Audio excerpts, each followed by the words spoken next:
It's probably uncontroversial that agencies can adjudicate, can apply law to particular facts when they're doling out benefits. Right? That's been accepted for a very long time.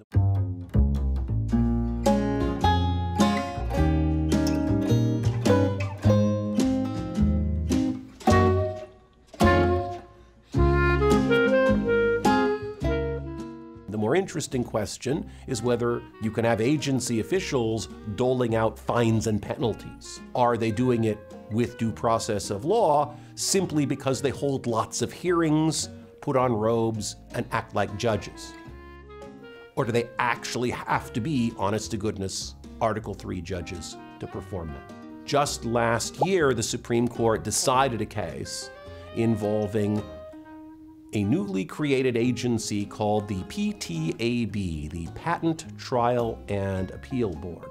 This was part of a statute, the America Invents Act, that was supposed to simplify and streamline the patent process. In particular, the worry was that there had been a lot of really bad patents granted by an administrative agency, Patent and Trademark Office, that were out there stifling innovation. The America Invents Act created this Patent Trial and Appeal Board as an administrative agency.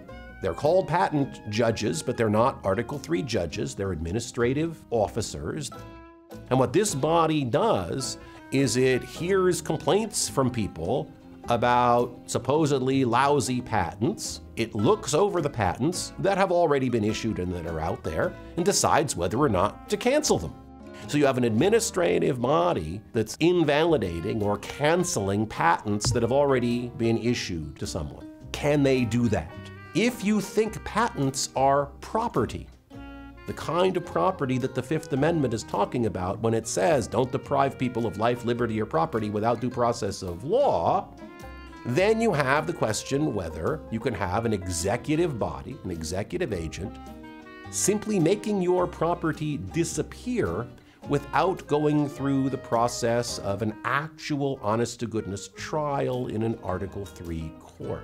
There is probably not a comparable problem with what most of the executive officials who call themselves judges are doing, because most of what those people are doing is adjudicating benefits claims, Social Security benefits, veterans benefits, federal welfare benefits of various kinds, right? So this PTAB problem is a nice microcosm of the sorts of issues that are posed when we have executive officials not just deciding things, they can decide lots of things, but deciding things that actually dispose of people's life, liberty, or property.